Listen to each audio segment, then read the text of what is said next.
Airports see delays, arguments, even emergencies. But what happened on Gate 47 had people recording with trembling hands.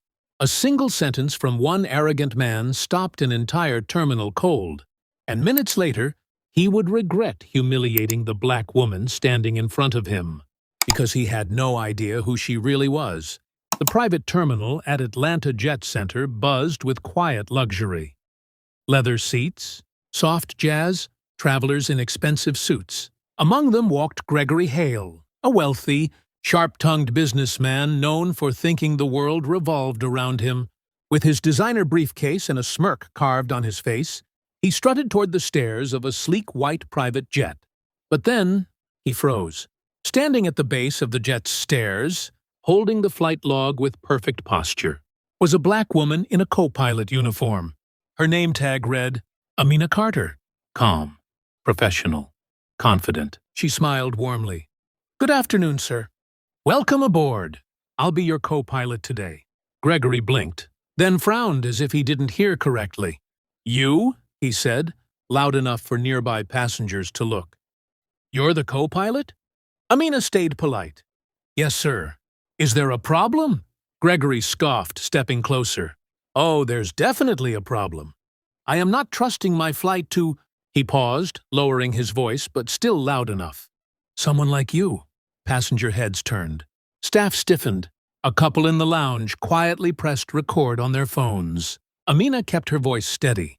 "Sir, I assure you I'm fully licensed and certified." Gregory cut her off with a dismissive wave. "I paid for a premium experience. I want a qualified co-pilot, not someone hired for diversity points." A gasp rippled through the terminal. A young mother whispered to her husband, "Did he really just say that?"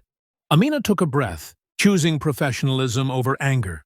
"Sir, I've flown this route dozens of times. You're in safe hands." Gregory laughed, a cold, mocking laugh. "Safe hands? No thanks. I don't get on planes where the crew looks like they walked in off the street." Amina's jaw clenched, but her composure did not crack. Just then, Captain Mark Dawson, a tall white man in his 50s, walked over. "Amina, everything okay here?" Before she could answer, Gregory jabbed a finger toward her. "She's the issue! Get me a different co-pilot or refund my money.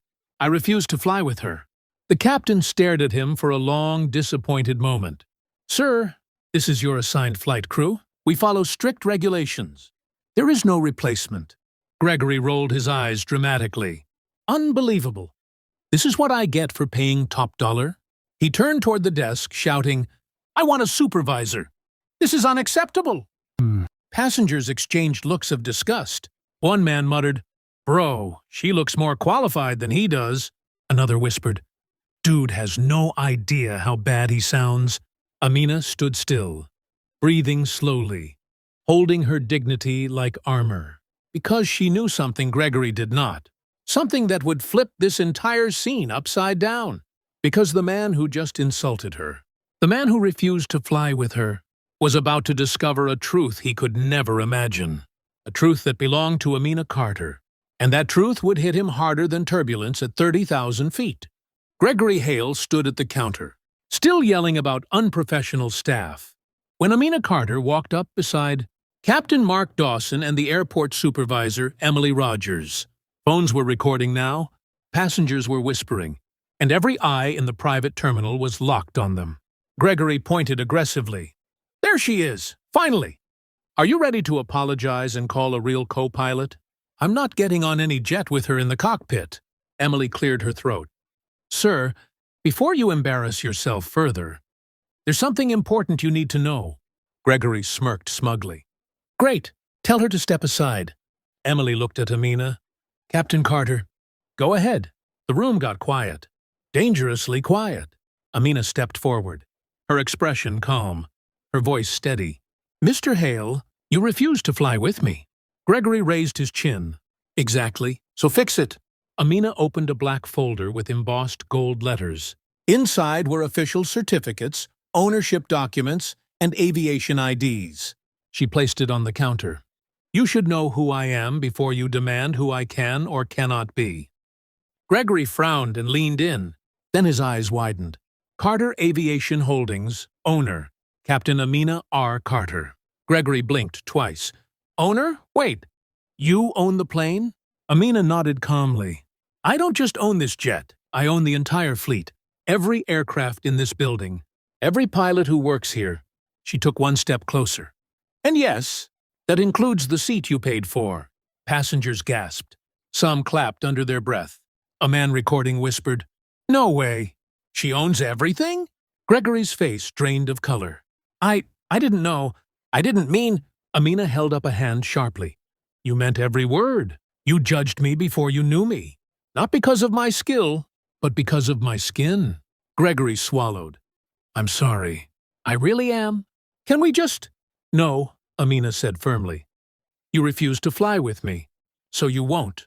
Emily stepped forward. Mr. Hale, your ticket will be fully refunded. But per Carter Aviation policy, you are permanently removed from all future flights. Gregory stared in disbelief.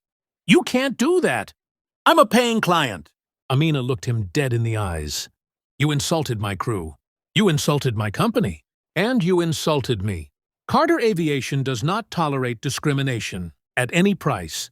Security arrived quietly behind him. The terminal broke into murmurs and quiet nods of approval. Passengers watched as Gregory Hale, the man who bragged about being more important than everyone else, was escorted out of the private lounge with cameras recording his walk of shame. Amina didn't look angry. She looked powerful, collected, in control. Captain Dawson smiled proudly. As always, Captain. You handled that perfectly. Amina exhaled softly. Let's prepare for takeoff. And with complete confidence, she walked toward the stairs of her jet. The jet she owned, built and led with excellence. Passengers admired her as they boarded behind her. One woman whispered, She's a boss. Absolute legend. Another man said, She didn't just pilot the plane. She owned the sky today. As Gregory was escorted out of the building, one truth echoed in every mind watching. Never underestimate someone because of the color of their skin. Because the person you try to look down on might be standing miles above you.